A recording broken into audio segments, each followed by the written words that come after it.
Welcome to Trigger Warning with your host, Chris Brumbles. Are you tired of the professional liars of fake news and far-left radicals? Are you ready for truth and common sense? The insanity and divisiveness of political correctness and identity politics have no place here. So welcome to Trigger Warning, where free speech is free speech, not racism. There are no participation trophies, so if your mind is weak, grab your binky, head to your safe space. Consider this your trigger warning.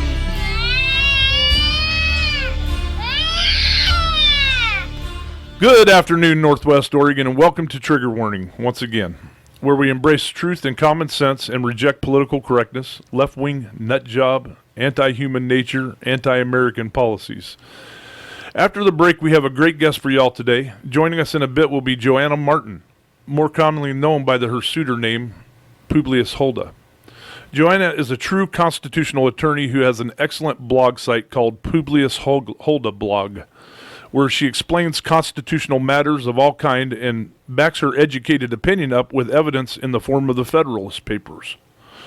For those of you who do not know what the Federalist Papers are, they are 85 letters written anonymously by James Madison, John Jay, and Alexander Hamilton under the name of Publius, and submitted to the papers to convince the people of New York and others the importance of the Constitution.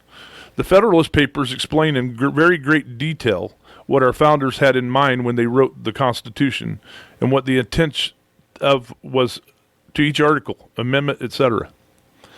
If you have any questions about something in the Constitution, the Federalist Papers are a great place to answer them.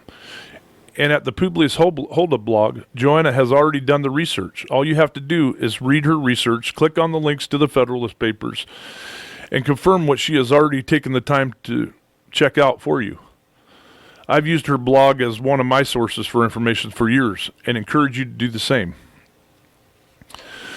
Well, after calling patriots insurgents, insurrectionists, and a whole lot of other pejoratives, after saying that they invaded the Capitol in Washington, D.C., and making it out to be an attack on our republic itself, and using it as an excuse to impeach the people's president, Donald J. Trump, again, it seems there's been an arrest that really doesn't fit the left's narrative. According to the Citizens Free Press and several other news outlets, anarchist and communist leader John Sullivan of Insurgent USA, an Antifa group from Utah, was arrested by the FBI the other day on evidence of him agitating and encouraging violence to the crowd. I have mentioned before that the Patriots are good people who seem to get a bum rap by the left and their media at every turn. I've mentioned that Antifa and Black Lives Matter were involved in D.C. and have also been involved at the state capitol in Salem whenever things seem to go wrong. I'm telling you folks, this thing in D.C. was a setup. I've interviewed people who were there and seen pictures and videos that back this claim up. I've probably been to more than 50 Patriot rallies over the years, and there has never been any trouble by the Patriot community. In fact, when we have rallies in Salem, the Patriots usually get great reviews from OSP saying that we were great and left the place cleaner than it was when we got there. They do not give those same kind of reports for leftist rallies. We must quit believing the media and do our own research. The job of the left and their friends in the media is to continue dividing this country as they pursue a totalitarian regime and a one-world communist order. We can never let that happen. Speaking of tyrants, the response of the media-driven scamdemic by our elected employees in the state governments has continuously violated the U.S. Constitution, state constitutions, and both federal and state statutes. And it seems that the only way it will ever end is if the people take back their country and tell these usurpers no more. In New Jersey, the Attilas Gym tried doing just that. The Attilas Gym has had ongoing litigation for the crime of, now wait for it, that's right, the crime of staying open and trying to make a living. Even though the Attilas Gym has not completed their due process and are in the middle of litigation, the government of New Jersey took it upon themselves to seize all their money out of their account, $165,000, from the owner's bank account, leaving the gym and the owners broke. Gee, I thought we were innocent until proven guilty and required due process in this country. Folks, this is just one example of our employees flexing their muscles at the expense of good, hardworking people in this country. Our elected employees have forgotten that we do not elect kings and that they work for us. As far as they are concerned, we are peasants put here to do their bidding. We are being pushed past the point of no return very quickly and being left with the choice of revolution or succession by these tyrannical misfits. No matter what side of the political spectrum your alliances lie, everyone should be concerned with the censorship being perpetuated onto the right. This is a very dangerous thing. Right now it is mostly being done to conservatives, but don't think that if you are on the left, it won't happen to you. No one is immune, and we have to put a stop to it. The media and tech companies have an ongoing policy to control everything you see and hear for over a year now. I'm sure it's much longer than that. They had more than a bit of influence on the past two elections, and most of my friends have been kicked off of Facebook, Twitter, and anything else you can think of. Conservatives don't get a fair shake in the local newspapers either. That's why I decided to start doing this radio show, to keep from being shut up. If you don't or can't speak, you don't have free speech. And that's exactly what they're trying to accomplish.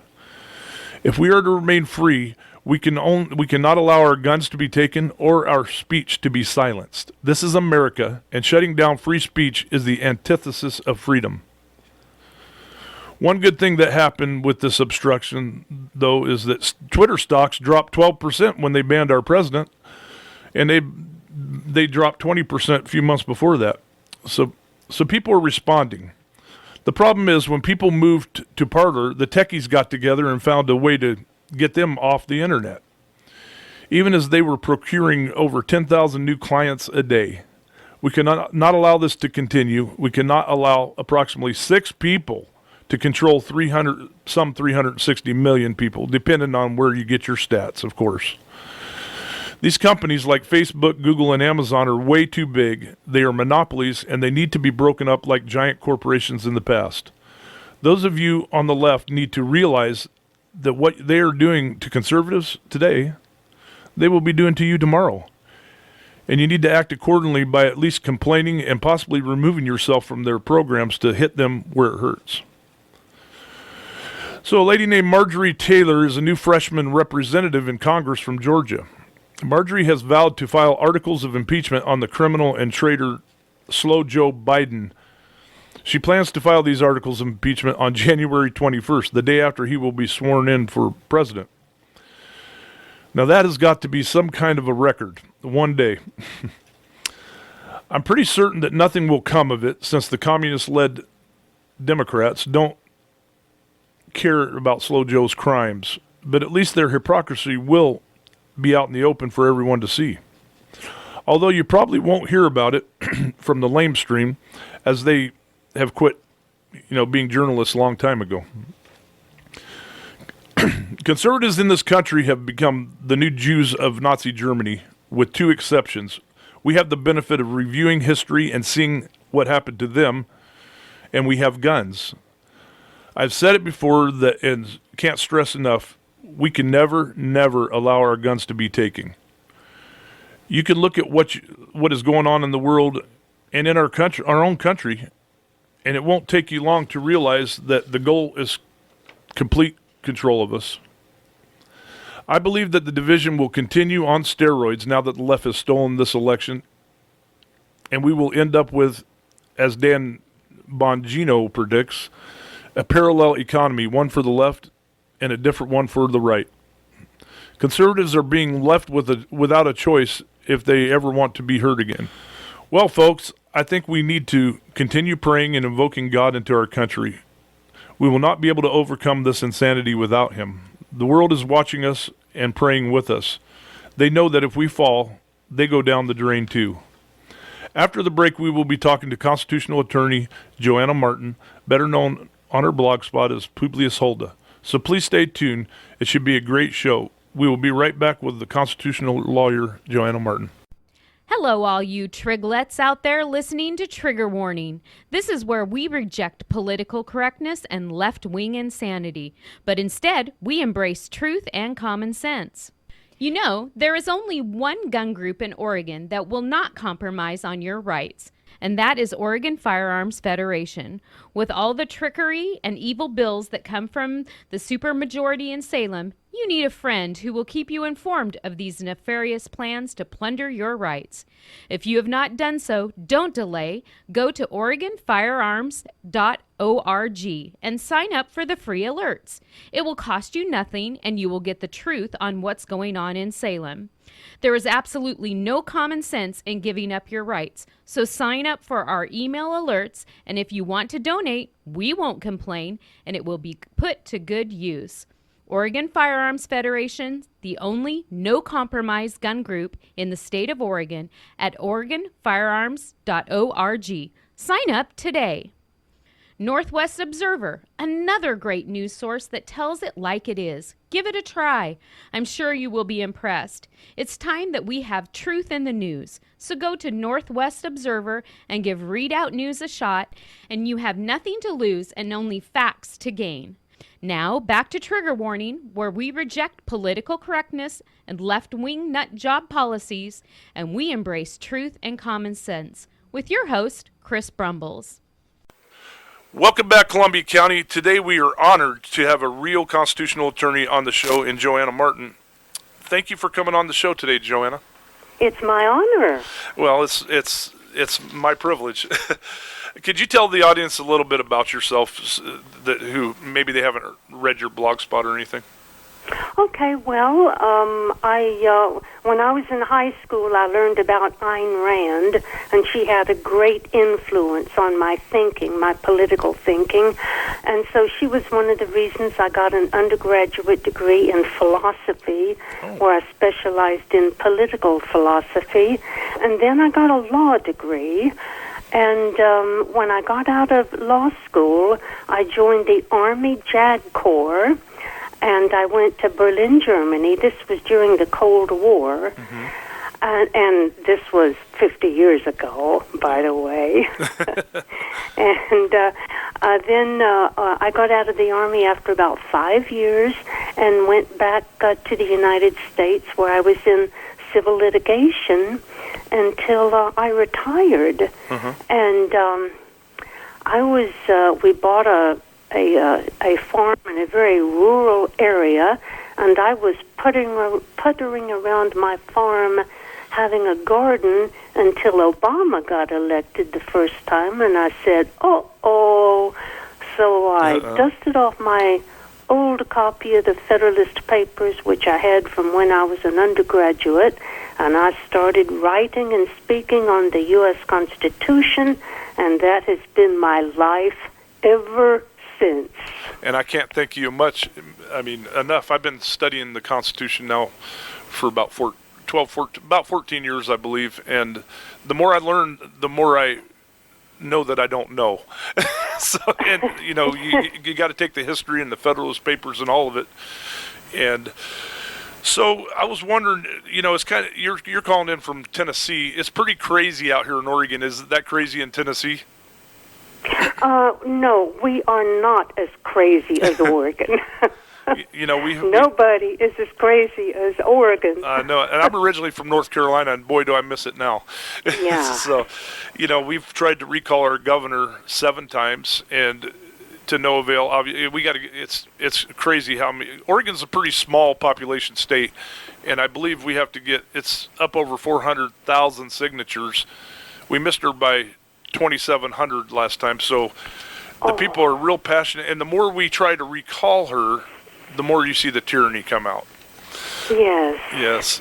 So we're going to talk about the Article 5 convention in a while, but I wanted to ask you a few questions before that, if I may. Okay. So I believe the Marxists inside and outside this country, with the help of the media and the tech companies, have finally pulled off a coup with a fraudulent election. What are your thoughts on that? Oh, yeah, I agree entirely. Yeah, this has been long in the process. They planned it very well. Americans were not paying attention. I've been trying to wake them up for the last 12 years. It's very hard to get people's attention because, after all, how can a paper or a speech on the Constitution compete with my plans for the weekend? Yeah. So, You got Dancing with the Stars on. You got to watch. Yeah, and also, I warned people, you got to be careful for these Republican with these Republican legislators. They're telling you what you want to hear. I agree. You got to monitor what they do. But Americans were just too busy, too distracted with other stuff. I agree. So, as a result, we have basically, I don't want to say we've lost our country because I am very familiar with Lord of the Rings. It's not over till it's over. Right. And even the littlest person can change the course of the world. And it may be that the American people will repent and become worthy of divine intervention. I hope so. I mean, oh, yes. I hope that everybody's praying for that every day. So, yes. In Oregon, our elected employees, I like to call them elected employees to remind them that they are not kings. That's a good term. Yes. I'm going to start using it. You may. And they are not only totally ignoring the U.S. Constitution and the Oregon Constitution and state and federal statutes, they seem to have no rules at all. And, when the governor used a scamdemic to close down the state under the emergency clause, which I think there should be no emergency clause, but that's another subject. She actually got taken to court because they're only allowed to do it. I think it's 28 days, something like it's either 28 or 30 days, somewhere around there. And of course, she appoints the Supreme Court of Oregon, so she lost in court. She went to the Supreme Court and they opened it back up, and now 14 days has turned into a year almost. And I don't see any time. I mean, we're witnessing tyranny on steroids. I don't think they're leaving us with much of a choice, but poking us and pushing us towards civil war. What are your thoughts on that? Well, You don't want to. I think that people must resist. Martin Luther King. Oh, I was raised in Jim Crow during the South. Yes. And I remember what it was like. And Martin Luther King urged nonviolent civil disobedience. I can always advise that people who are oppressed, such as apparently the people of Oregon are, yes. And by the way, Kate Brown is your governor, right? Yeah, I call her Crazy Kate Brown. Yeah, she's a nutcase. Yes, she is. Yeah. Yes, ma'am. Yeah, massive civil disobedience. And the problem is, we are doing civil disobedience, but like Antifa can go down and they can burn buildings and break windows and defecate on police officers, and they don't do anything. The DA will not. When they do get arrested, they let them go. And right, that's because their protest is peaceful. Mostly peaceful. Yes. Except for the 5 buildings that got burned up, and they locking police officers in their building trying to murder them. Yes. But when one of our people, here's the problem we have now, and I haven't gone to the last 3 rallies. I've been to many rallies, never had a problem. But the rallies that the conservatives are going to now, Antifa shows up and starts something, takes off, and the police come out and attack our people now. We got pure fascism in this state, and I believe in the country. But you don't have anything like that going on in Tennessee, huh? No. Well, that's good. Yeah. So Tennessee is a red state. Yes, and I hope it stays that way. So I believe that our founders purposely did not put emergency powers in the Constitution, with possible exception of the militia, because everything would become an emergency. Are we in agreement on that? Oh, well, except the Constitution doesn't use the term militia, doesn't use the term emergency. Right. And Article 1, Section 8, Clause 15, it lists the 3 purposes for which the militia can be called up. Okay. To enforce the laws of the United States, to suppress insurrection, and to repel invasions. It doesn't say anything about in cases of emergency, because An emergency can be whatever the person with the power says it is. Exactly. That's excellent. So I don't know how much you've studied Natural Born Citizen. I had to study it for about...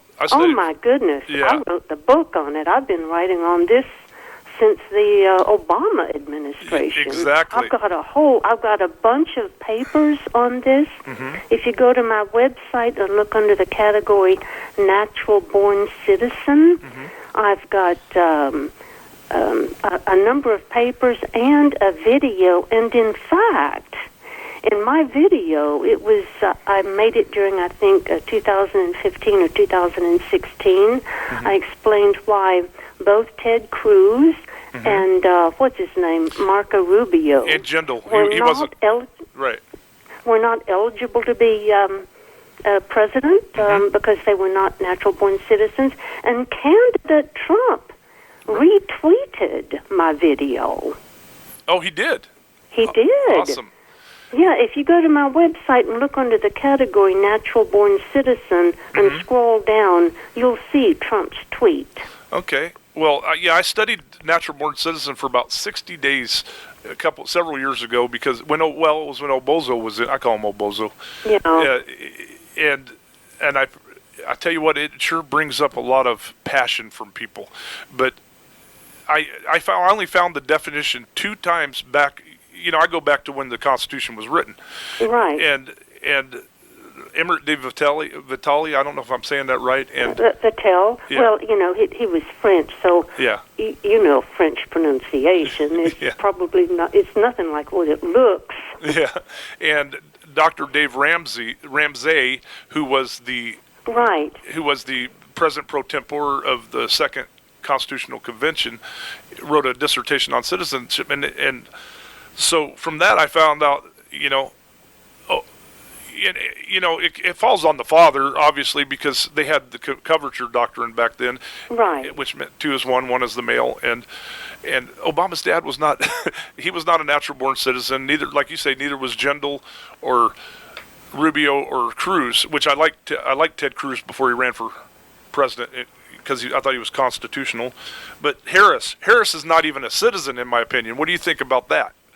Well, I haven't personally checked out her documentation, but from everything I hear, she is not qualified to be president, vice president, or president by reason of the fact that she is not a natural-born citizen. Right. I just haven't personally checked out her data. Her parents, one of them came from Jamaica, one of them came from India, and they were not citizens when they dropped her in California. Okay, well, if that's the case, then she is not qualified to be vice president, right, or president. And I wrote an article for Redoubt News not too long ago about her, and I even brought up Supreme Court precedent showing that she's not even a citizen. I mean, they're saying that if you're born in the United States, you're a citizen. That's not the case, is it? It is not the case. No, thank you. In order to be a natural-born citizen, your parents must have been citizens at the time you were born. Right. Yeah, but I was talking about a regular citizen. Even a citizen here, you cannot just move here, have a kid without being one of the parents being a citizen, and they become a citizen under the 14th Amendment. Am I wrong about that? Or, I mean, it says under the jurisdiction of the United States. Well, under the 14th Amendment, for example, when Marco Rubio was born, his parents were still Cuban nationals, but they were legal residents of the United States. Okay. They were legal residents. Okay. They were not invaders or illegal alien invaders. Right. They were actually legal residents. So his parents were subject to the jurisdiction of the United States. Okay. But they were not U.S. citizens when Marco Rubio was born. Right. So when he was born a citizen.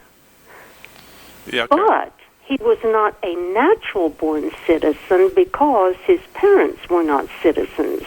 Right. So there is a distinction between being a regular citizen and a natural-born citizen. Here's an excellent example.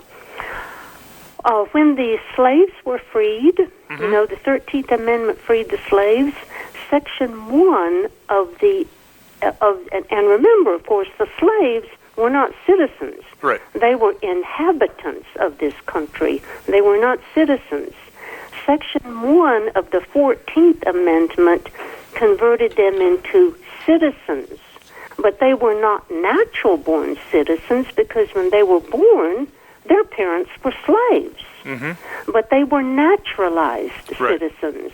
However, when that first generation of slaves started having children, their children were born as natural-born citizens. Right. It makes perfect sense. So we're going to have to take a break right now, and when we come back, we'll talk about the Article 5 Convention, which I believe is very dangerous. But we'll be right back with Joanna Martin. Hello, all you triglets out there listening to Trigger Warning. This is where we reject political correctness and left-wing insanity, but instead, we embrace truth and common sense. You know, there is only one gun group in Oregon that will not compromise on your rights, and that is Oregon Firearms Federation. With all the trickery and evil bills that come from the supermajority in Salem, you need a friend who will keep you informed of these nefarious plans to plunder your rights. If you have not done so, don't delay. Go to OregonFirearms.org and sign up for the free alerts. It will cost you nothing, and you will get the truth on what's going on in Salem. There is absolutely no common sense in giving up your rights, so sign up for our email alerts, and if you want to donate, we won't complain, and it will be put to good use. Oregon Firearms Federation, the only no-compromise gun group in the state of Oregon, at OregonFirearms.org. Sign up today. Northwest Observer, another great news source that tells it like it is. Give it a try. I'm sure you will be impressed. It's time that we have truth in the news. So go to Northwest Observer and give Redoubt News a shot, and you have nothing to lose and only facts to gain. Now, back to Trigger Warning, where we reject political correctness and left-wing nut job policies, and we embrace truth and common sense. With your host, Chris Brumbles. Welcome back, Columbia County. We're on the radio with Joanna Martin, constitutional attorney. She goes by the suitor name Publius Huldah on her blog site. You should check it out. And Joanna, you are a opponent, I should say, of the Article 5 Convention, and I agree with you. Could you go ahead? I'm going to turn it over to you and let you tell everybody what an Article 5 Convention is and why it's bad. Okay. The left hates our Constitution and wants to get rid of it. Mm-hmm. They've been agitating to get rid of it for close to 70 years. Now, in the past, conservatives defeated these attempts. So the left repackaged their product, which is an Article 5 convention. Mm-hmm. Now they are marketing it as the conservative solution to the disobedient federal government. And it's being pushed by people who claim to be conservatives. Right. Article 5 of our Constitution provides two methods of amendment. Congress proposes amendments or calls a convention to propose amendments if two-thirds of the states apply for it. The first method was used for the existing 27 amendments. Congress proposed them and sent them to the states for ratification or rejection. Under the second method, Congress calls a convention. We've never had a convention under Article 5. They are dangerous because a new constitution can be imposed at a convention. Mm-hmm. But today, the convention lobby is insisting we need a convention to get amendments which they say will limit the power and jurisdiction of the federal government. Mm-hmm. So let's look at the Constitution we have. It delegates only a tiny handful of powers to the federal government. Right. I have a chart which lists the powers delegated to the federal government. It's a short list. People can email me to get it. It is only with respect to these few powers listed in the Constitution that the federal government has lawful authority. So our Constitution already limits the power and jurisdiction of the federal government. The problem is everyone ignores it. Yes. And that's what has caused our problems. And to say that we can control those who ignore the Constitution by amending the Constitution is absurd. You know, I tell people, I don't mean to cut you off for here for just a second, but I tell people that trying to change the laws because they're not obeying the laws, like you got a guy speeding through the school zone, and so you want to lower the speed limit to prevent the speeding. It just doesn't make any sense. But go ahead, I'm sorry. Right. Okay, so, well, it's like God amending the Ten Commandments because people don't obey them. Exactly. Okay. That makes sense. God says, okay, adultery is fine, stealing is fine, bearing false witness is okay. Mm-hmm. Yeah. Okay. Yeah, makes This sense. is how a new constitution can be imposed in an Article 5 convention. The Declaration of Independence says it's the right of a people to alter or abolish their form of government and set up a new government. We invoked that principle in 1776 to throw off the British rule.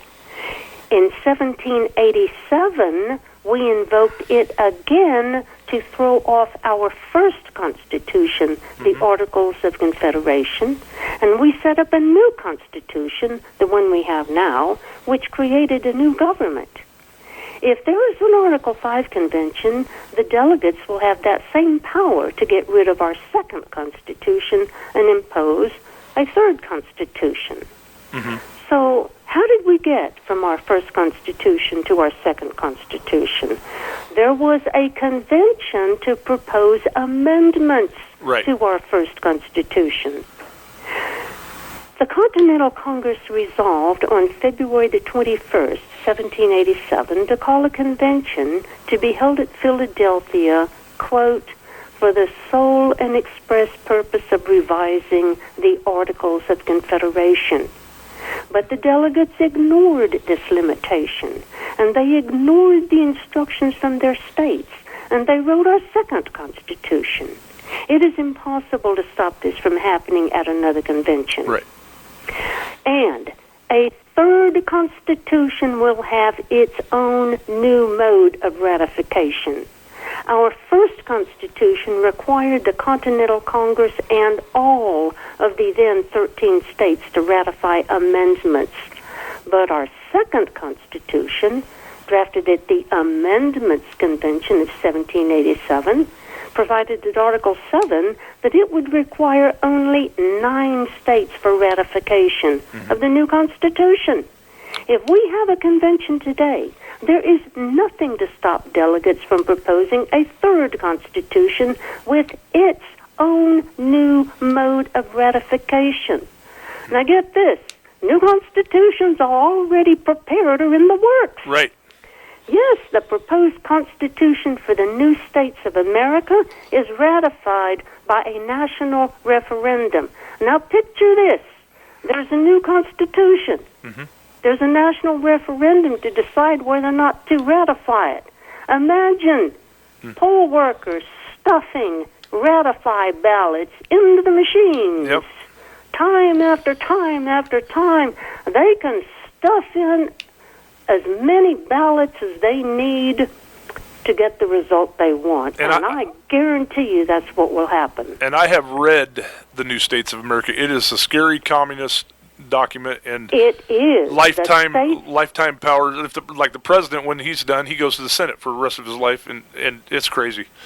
Right, the states are dissolved and they're replaced by regional governments answerable to the new national government. We will be disarmed. Yeah. Here's another one. The Communist Party of the United States has proposed a constitution for the new socialist republic in North America. Who thinks that there aren't communists in our Congress, in the new Congress, who would love to have that constitution in place? Oh, yeah. The Constitution 2020 movement is backed by George Soros. They want a Marxist constitution. Yep. And the globalists want to move us into the North American Union. I have got the task force report on the North American Union prepared by the Council on Foreign Relations. Basically, that basically merges Canada, the United States, and Mexico. And they need a new constitution which transforms us from a sovereign nation to a member state in the North American Union, and they need a convention to get that new Constitution. And so this is why James Madison, Alexander Hamilton, 4 U.S. Supreme Court justices, and other jurist and legal scholars warn against an Article 5 convention. Right. Now, I've got a flyer on this where I list the names of these people, what they said, and links to where they said it. Mm-hmm. James Madison, the father of our Constitution, said he trembled at the prospect of a second convention, and if there were an Article 5 convention, the most violent partisans and individuals of insidious views would strive to be delegates and would have a dangerous opportunity of sapping the very foundations of the fabric of our country. Madison said that. Mm-hmm. In Federalist Paper number 85, Alexander Hamilton said he dreads the consequences of another convention because the enemies of the Constitution want to get rid of it. Mm-hmm. And then we've got 4 U.S. Supreme Court justices warning about it. 2 of them are conservatives and 2 of them are liberals. Yes. Now, COS, the Convention of States gang, says, don't worry about all of that. The states will control the Article 5 convention. Right. But that's a lie.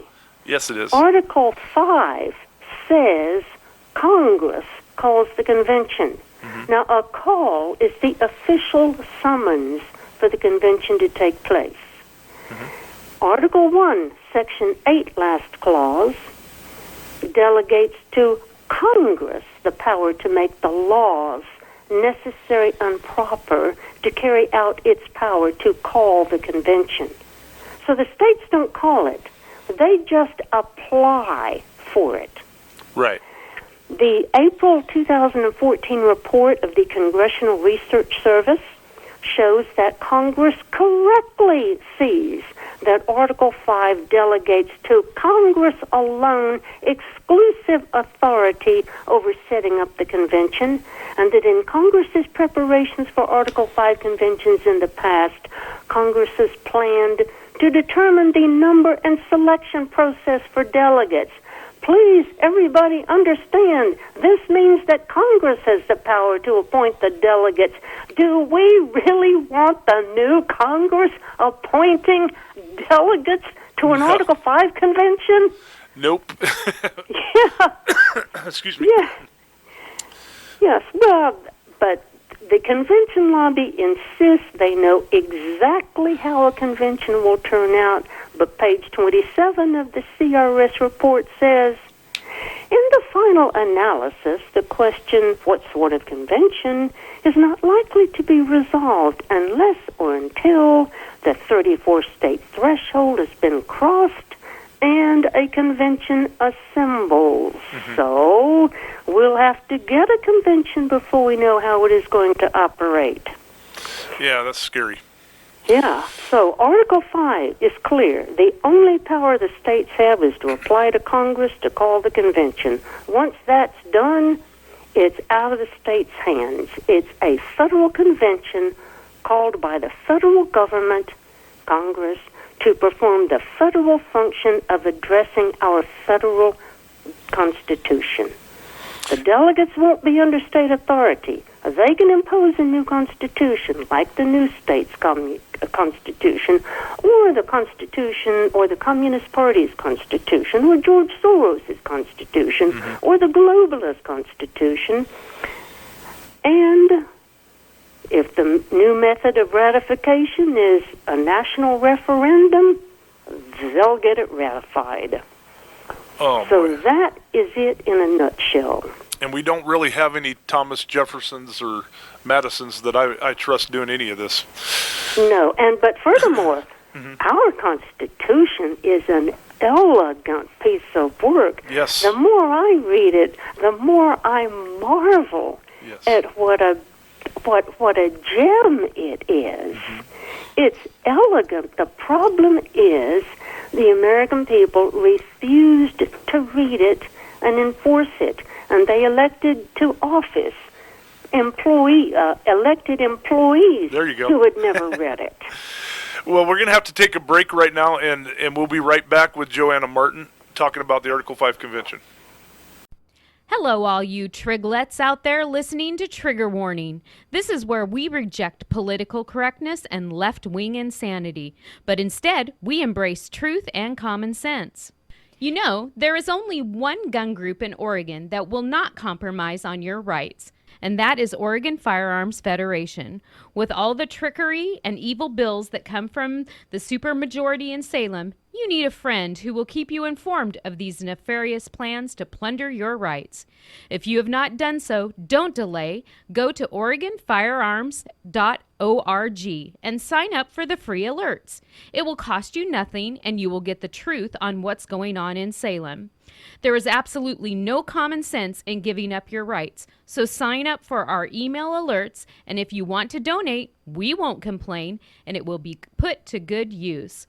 Oregon Firearms Federation, the only no-compromise gun group in the state of Oregon, at OregonFirearms.org. Sign up today. Northwest Observer, another great news source that tells it like it is. Give it a try. I'm sure you will be impressed. It's time that we have truth in the news. So go to Northwest Observer and give Redoubt News a shot, and you have nothing to lose and only facts to gain. Now, back to Trigger Warning, where we reject political correctness and left-wing nut job policies, and we embrace truth and common sense. With your host, Chris Brumbles. And we're back, Columbia County, with Joanna Martin, constitutional attorney, and I can't tell you how great her site. Before we talk to her again, I want to give out her site. It's Publius Huldah blog, PubliusHuldah blog, and she's .com. .com, and she's got a. We'll let you give it again at the end, but I wanted to spell it out once. Okay. She's got a plethora of information if you want to know more about the Constitution. So you do have conservatives that have pretty big names that have been against you on this, don't you? Oh yeah, viciously against me. Uh-huh. Now, some of them are not true conservatives. Some of them are wolves in sheep's clothing, right, who are being highly paid to do what they're doing. Can we give out some names, or if you don't feel comfortable? I think everybody can probably figure out who's being highly paid. Yeah. Yeah. We have videos. I mean, one doesn't want to speak ill of the dead, but Tom Coburn out of Oklahoma, right. I've seen a tax return showing that he was paid $240,000 or $260,000, I forget, for fiscal year 2016 to sell this thing to state legislators. That's a lot of money to push something to state legislators. Yeah, and he's not the only one who's been paid. Jim DeMint has been paid. But then, a number of talk show hosts, I think that there are various ways of paying people.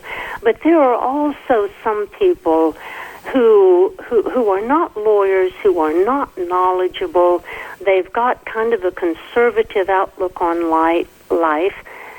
Their problem is that, first of all, they've obviously never read the Constitution and don't understand what it says, right. Because any true conservative who has read the Constitution and understands what it does would think, oh my God, I wouldn't change a comma in this document. Right. Yeah, so the so-called, people like, Ben Carson and, people like that, they don't know. They're just trusting what famous people have told them. Mm-hmm. Famous people say it's a good idea, so they say, okay.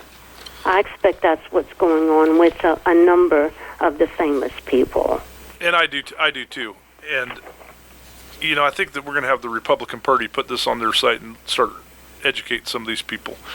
Good. But, so, we have we're guaranteed a Republican form of government under Article 4, Section 4, and of course our state constitution guarantees that too. But we have, which means honest elections, because the essence of a republic is that the elected employees are selected by people in the voting. Yeah, it also means the rule of law, and we're not seeing that here. It's kind of scary where our country has gotten to. Did you get a chance to read my Second Amendment sanctuary ordinance I sent you? I don't think you ever sent it. Oh, I did send it, but maybe it didn't go through. What we did, we got together and we saw every year they're trying to plunder our rights and our property. Yeah. And of course they have to take guns to take our country over the way they want, right. Form a communist order like they want. Absolutely. And so we read Federalist 46, where yes. Madison gives you some remedies, and one of the remedies is what? Nullification. Yes. And it's the peaceful remedy. And, of course, Thomas Jefferson said that was a natural right of self-defense, and I agree with him. Yes. And so we come up with the Second Amendment sanctuary ordinance using the, what do you call them, the commandeering doctrines. Have you read anything about those? Or anti-commandeering doctrine. Yeah. Yeah. So we basically passed a law here saying that they cannot enforce the county cannot, we took it to county level, cannot enforce any gun laws with the exception of machine guns and felons, which... I would say that where's their authority to ban machine guns? Right, I agree, but the only reason we put those in, I think every gun law is illegal, every single one. Yeah, it is. I have a video on this. I made it about 15 years ago. Look on my website under gun rights or whatever, and you'll see the video. It's only about 25 minutes. Okay. But anyway, here's the deal. Right. Article 1, Section 8, Clause 15 and 16 of the U.S. Constitution provide for the continuation of the militia. Now, the militia is the armed male citizenry of certain age. In 1792, Congress passed the Militia Act, which required every able-bodied male citizen between those ages, with a few exceptions, to go buy a rifle, ammunition, an ammo pouch, and a bayonet, and report to his local militia unit for training. So the federal government has the lawful authority to require you to buy a gun, if you're, within that age group and able-bodied, to require you to buy a gun and get armed. Yes. The state governments cannot lawfully pass any law which interferes with the federal government's constitutional authority to require you to be armed.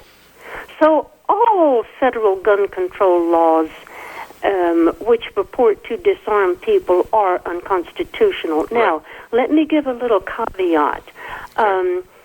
Article 1, Section 8 of the next to the last clause is the federal enclaves clause. So Congress has certain jurisdiction over the federal enclaves, the District of Columbia, federal courthouses, federal prisons, and such like. Right. Congress can reasonably make regulations saying that if you're going into a federal courthouse or a federal prison, you have to leave your guns in your car. Right. Now, that is a reasonable regulation, and Congress has authority to do this over the federal enclaves. Not over the country at large, but over the federal enclaves. Okay. Obviously, you can't go into a prison with a sidearm. And likewise, the state governments could reasonably pass a law saying, okay, if you're going to visit in a prison or the psych ward of a hospital, leave your guns in your cars. Right. That's reasonable. But they can't say you can't have machine guns. Right. And you I can't agree have with a that. sawed-off shotgun. It's all unconstitutional. Yep. And I believe they knew that when they did it. So Yeah. I think we got about a minute left. Before I would like to talk a little bit, if we could, about this second, I guess, impeachment of Donald Trump. Alan Dershowitz, I was listening to him the other day, and he's not my favorite guy, but he said that nothing Trump said incited a riot and is protected by the Constitution, doesn't constitute an impeachable offense. And he said that the House actually violated 6 different clauses of the Constitution in one day. He violated the First Amendment, the impeachment criteria. He said it was a bill of attainder because they're saying that they're going to put him on trial as a private citizen. They have no authority to do that. Would you agree with that? Congress has no authority to try him as a private citizen. Right. Yes. Yeah. Yeah, It's spite. they're not in the Spite right. They're not in the and business. also a desire to destroy him, and also Congress. When Congress impeaches and removes somebody from office, Congress does have the power to tack on a disqualification that the person can never again serve in any office under the United States. And that may be what Congress is wanting to do. Right. But it says that they can't do that right. When he's out of office. Right. Okay, well, we're at the end. I thank you very much for being on here, and you don't even know how long I've been wanting to get you on the radio. But oh, well, thank you. Yeah. So we have to wrap it up now, and I was wondering if you could go ahead and give out your information, how to get in contact with you. And yes, on my website, PubliusHuldah.com, I've got all the articles, plus you'll notice at the top I have an Ask Questions page. You can ask me questions about the Constitution, and I will answer. Awesome. And then my email account is publiushuldah@gmail.com. Write me, and I'll send you the 2 flyers I'd like you to have. Well, thank you very much. Thank you very much. I want to thank Joanna Martin for all her hard work fighting to save our republic. I hope you will check her out, her blog site, Publius Huldah blog, and get educated, because knowledge is absolutely power, man. And yes. Next week we will have Sherry Duvally from Redoubt News and Representative Mike Neerman in the studio, where we'll talk about some of the crazy things going on in Idaho and Salem, some of the bills. Until next week, let's keep Columbia County normal and sane and keep rejecting political correctness and insanity. We'll see you next week on Trigger Warning. God bless. You've been listening to Trigger Warning with Chris Brumbles. You can email your comments to kohi.radio@gmail.com. And listen again next time for Trigger Warning with Chris Brumbles.